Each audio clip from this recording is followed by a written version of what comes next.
I was covering the night shift in Mar del Plata. Most nights were quiet, and I liked it that way. Just a few drunks, maybe a couple of kids sneaking into the beach after hours. Nothing that required more than raising my voice or flashing my badge.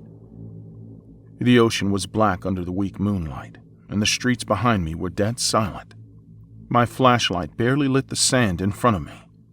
The wind cut through my jacket, carrying the salty smell of the water. Nights like that had a rhythm, and you learned to trust it. You walked, you checked, you moved on. I had my phone in my pocket. Sometimes I filmed my rounds just to mess around. The guys at the station got a kick out of my stupid videos of stray dogs or empty streets. I thought about filming that night too, just to prove how dead it was. At least, that's what I thought. Until I heard that sound. A sharp crack, like someone stepping on dry wood, even though there was nothing to step on but sand. I stopped walking and held my breath. The waves were constant, rolling in and out, but this sound didn't belong to them. It came from deeper down the beach, close to the dunes. I figured it was probably some guy sleeping rough or a drunk wandering too close to the water. I pulled out my phone and started recording, mostly as a joke. My flashlight cut through the darkness, catching nothing but uneven sand and patches of dry grass. Then I caught something on camera. A figure, standing far off, maybe 20 meters away. At first, I thought it was a woman. The white dress was long enough to drag on the sand, and it swayed slightly in the wind. But when my light caught his face, I froze. It was an old man, bald, skin pale like he hadn't seen the sun in years. And he was smiling, wide, unblinking, like his face was stuck that way. I lowered the phone and called out. No reaction. He didn't wave, didn't move, didn't even flinch. He just stood there smiling like he'd been waiting for me. I started walking toward him, slow at first. My boots sank into the sand, making more noise than I wanted. Still, he didn't move. I kept my hand near my holster, though I wasn't thinking criminal. He looked too fragile to be dangerous. Maybe he was lost. Maybe senile. I'm lost. I need help. His voice was flat, almost rehearsed, but it made me relax a little. I let go of my gun and gestured toward the exit. Okay, no problem, sir. Just follow me and I'll show you the way out. I turned around to point at the streetlights barely visible behind the dunes. That's when I felt it. A sharp sting in my back, right under my shoulder blade. The pain knocked the breath out of me. Before I could even turn, he slammed into me with surprising strength, sending both of us to the ground. His teeth sank into my neck, tearing into my skin like an animal. I screamed, more out of shock than pain, and shoved him off with my elbow. Blood soaked my collar. He crouched in front of me for a second, breathing fast, still smiling, teeth stained red. I drew my gun and aimed, but he bolted toward the dunes before I could pull the trigger. His speed didn't make sense. For someone that old, he moved like he'd been waiting for this moment his whole life. My hands were shaking, but anger started pushing through the fear. If he got to the street, he could hurt someone else. I wasn't about to let that happen. I went after him. The dunes swallowed him fast. My flashlight barely lit the uneven hills of the sand, and every step felt heavier than the last. I could hear my own breathing over the ocean. I didn't call for backup yet. Maybe part of me wanted to catch him myself. Maybe I thought he'd collapse somewhere and it'd be over. I slowed down when I reached the first ridge. That's when I heard it again. Footsteps. Not just one set. Many. Scattered. Quick. Circling me. But sand doesn't make noise like that. It was faint, but enough to get under my skin. I stayed still, my gun out, trying to pinpoint where it was coming from. Nothing. Then a crunch behind me. I spun around, flashlight cutting through empty air. Nothing there either. I started moving again, slower this time, keeping the light ahead of me. Then I saw him. He was crouched low on the next dune, like an animal about to pounce. His head jerked up, and those teeth still stained flashed at me when he grinned. He came at me full speed. I fired once, missed, fired again, and the shot lit up his face for a split second, twisted with something that wasn't just rage. He hit me hard, knocking the gun from my hand, and we both went down in the sand. He grabbed my wrist and bit into it so deep I thought he'd snapped the bone. I screamed, punched him in the face, felt his jaw loosen just enough to shove him off again. He didn't run this time. He just stood there for a second, chest heaving, blood dripping from his mouth, staring like he couldn't decide if he wanted to kill me or play with me longer. Then he turned and sprinted into the darkness, gone before I could even think about grabbing my gun. I sat there, clutching my wrist, shaking so hard I almost dropped my flashlight. I finally grabbed my radio and called it in. My voice cracked halfway through. I told them there was an attacker on the beach, dangerous, possibly armed with a knife. I didn't know how else to explain the bites. While I waited for them, I tried to follow his tracks, but the wind erased everything fast. The dunes looked the same in every direction, and the ocean noise made it impossible to tell if he was still nearby. Then I heard it again. Footsteps. Closer this time. I froze, scanning the area with my flashlight. Nothing. I took a step back, then another. My boots sank deep into the sand, slowing me down. Something moved in the corner of my eye. I swung the light, and there he was again, standing on a dune above me, looking down like he owned the place. He didn't move until I raised the gun I'd finally picked back up. I aimed right at his head, thinking maybe this time he'd back off. Instead, he charged. I fired. The shot went wide. He slammed into me, grabbed my arm, and sank his teeth into my hand. The pain made me drop the gun again. He didn't stop biting. He shook his head like a dog with a piece of meat ripping into my skin. I punched him, kicked him, anything I could to get him off. Finally, he let go and bolted again, disappearing into the dunes like nothing had happened. I didn't chase him this time. I stumbled back toward the streetlights, bleeding from my neck and wrist, shaking so bad I almost collapsed when I reached the road. My backup arrived minutes later, but it felt like hours. We searched the dunes for hours. Nothing. No footprints, no blood. No sign anyone had even been there but me. They patched me up at the hospital. Rabies shots, stitches, the whole thing. The guys at the station thought I'd been attacked by a stray dog, until I showed them the video. The figure in the white dress was clear enough, but when the flashlight hit his face, the video glitched. His smile flickered, like the camera didn't know how to process it. They searched again the next day. Still nothing. No missing persons matched his description. No reports of anyone wandering the beaches. Just me, a messed up video, and scars that still itch when the sun goes down.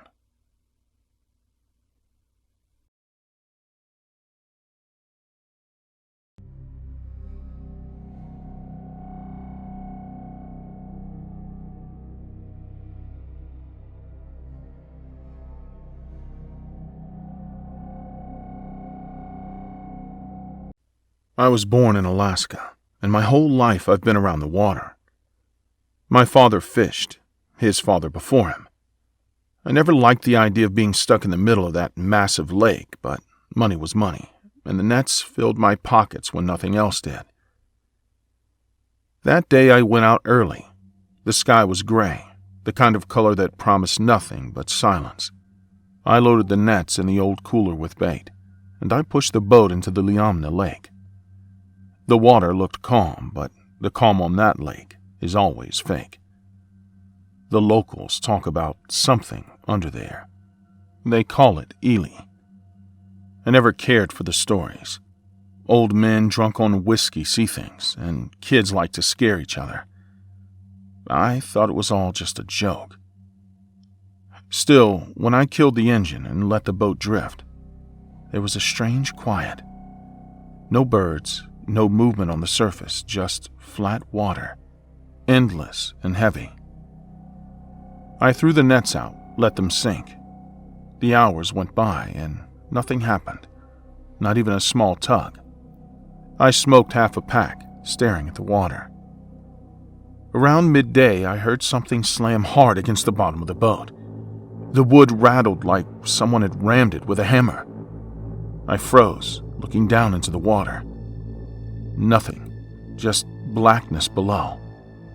I thought maybe a log had drifted under me. I lifted the net rope and felt it tight as steel being pulled down. Hard. I wrapped it around my wrist and leaned back, trying to pull. Whatever had it was dragging deep, steady, and fast. My boat tilted. Water splashed over the side. My stomach sank, but I held on. I had to see what was on the other end. The rope burned my palms. I could hear the fibers straining, whining like they were about to snap. Then it went slack. I stumbled back, nearly falling on the deck. I started pulling the net up fast. Halfway through, I saw big holes ripped open, strands torn clean like paper. Fish were shredded, not eaten, just torn apart. Guts hanging in strings, blood dripping back into the lake. My arms shook as I held the mess. For a moment, I didn't move. My breathing grew loud in the distance, and I realized the water wasn't still anymore. Slow ripples spread out around the boat, not from me, but from below. The surface bulged and relaxed as if something massive was brushing right under the hull. Then the boat jolted again, harder this time. I fell on my knees, hands flat on the wet deck. Something was circling underneath me. I could feel it, pushing the water in heavy rolls that rocked the boat from side to side. I leaned over the edge, forcing myself to look down. A shadow passed under the surface, too quick to catch fully, but it was wide, far wider than my boat. I pulled back immediately, heart pounding so fast I thought I'd black out. The rope twitched in my hands again, but I didn't dare pull. It was playing with me.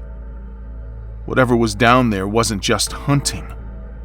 It was aware of me. That was worse than anything I had expected. The water bulged up like something rising beneath. I grabbed an oar, useless as it was, just to have something in my hands. Then the net rope snapped tight again. The boat pitched forward, bow dipping dangerously close to the surface. I yelled, not for help. There was no one around. Just out of fear, tearing its way out. The net came up halfway. Tangled inside was a fish the size of my torso, but its body was ripped in half. The head dangled, eyes wide, jaw slack. And then I saw teeth marks. Enormous, deep, jagged. The water erupted beside me. A gray back surfaced, ridged like a shark's, but wrong. Too long, too flat. It slammed the side of my boat, wood cracking. I lost the oar. I crawled back toward the engine, fumbling to start it. The cord slipped in my wet hands.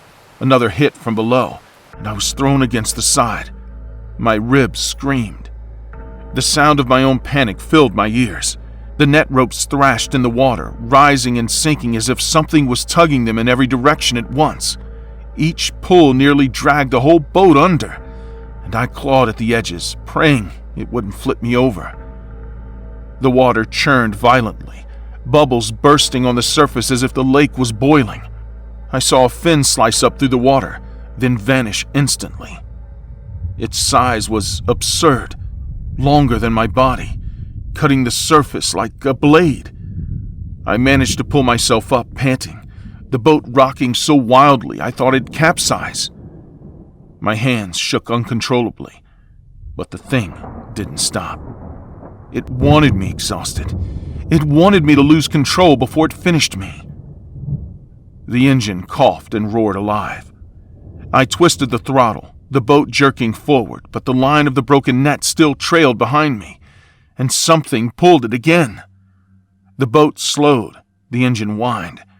It was dragging me backward.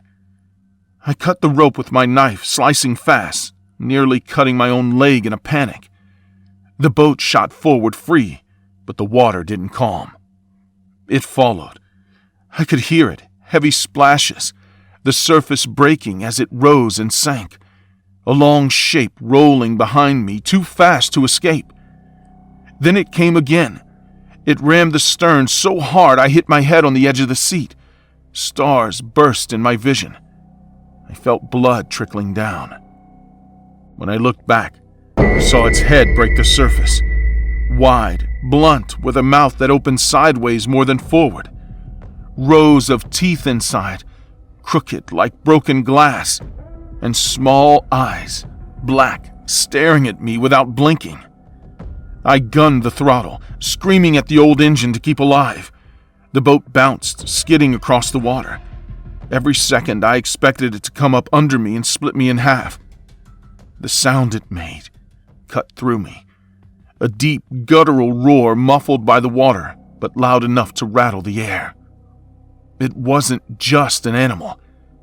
It was something that knew I was prey, and it wanted me to know it.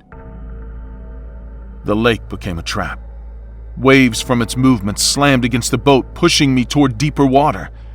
I fought the tiller with everything I had, arms weak, ribs stabbing with each breath. I realized then I wasn't escaping. I was only delaying what was coming. It surged again, its massive body scraping under the underside of the boat. The vibration rang through my bones. I lost my grip and slammed to the deck, gasping while the hull groaned like it was about to snap apart. The shoreline came into sight, rocky and sharp. I didn't care where I landed, I just wanted ground under me. The creature surged one last time, rising half out of the water. Its body stretched longer than 2 cars, skin pale gray, scarred. The mouth opened wide, wider than anything had a right to. I swerved hard, the boat scraping over shallow rocks. The impact nearly threw me over, but the creature didn't follow into the shallows. It stayed back, thrashing, smashing the surface like a storm.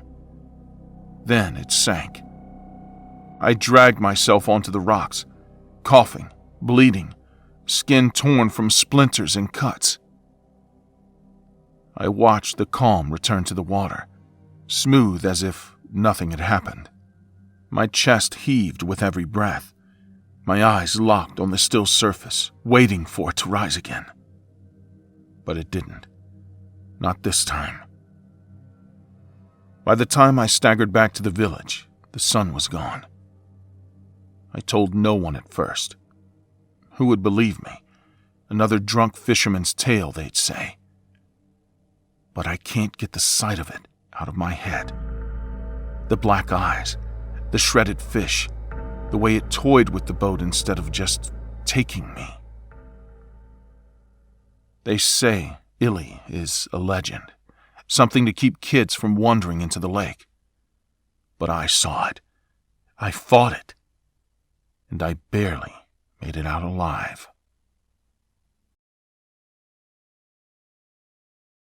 I decided to spend the night walking along the beach alone. I thought the sound of the waves would clear my head. The streets leading to the sand were almost empty, just a few bars still open, voices muffled by the distance. I carried only my phone and a light sweater, nothing else. By the time I reached the shore, the sky was already dark, with only the moon giving some light. The sea looked endless. I sat down near the waterline and watched the waves break against the sand. It should have felt peaceful, but the emptiness around me was unsettling. That's when I noticed him.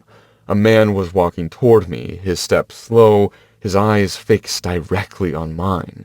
He wasn't smiling, not even pretending to be friendly. When he stopped a few feet away, he said in a low voice that I shouldn't be alone there. His presence was heavy, invasive. I tried to act calm and nodded politely, but I didn't invite him to sit. He crouched near me anyway, too close, his eyes never blinking. He started asking questions, where I was from, if I lived alone, if anyone was expecting me that night. His tone wasn't casual. It was probing, sharp, as if he was searching for weak points. I answered vaguely, hoping he would get bored and leave. But instead of leaving, he pulled out a small bottle from his pocket and offered me a drink. His hand didn't shake. It wasn't kindness. It was insistence. When I said no, his jaw tightened, and he put the bottle away without a word. The silence between us stretched too long. The only sound was the waves crashing. Then he leaned closer, so close I felt his breath, and whispered that the beach was a good place for secrets. My stomach turned cold. I stood up quickly, saying I had to go. He didn't move at first. Then he rose slowly, following a few steps behind me. I didn't dare run. Not yet. The sand dragged at my legs as I walked faster toward the main pier. His footsteps kept a steady rhythm right behind mine. The pier lights were still far, the beach almost swallowed by darkness. That's when his steps quickened. Before I could react, his hand shot out and grabbed my wrist. His grip was brutal, his nails pressing into my skin.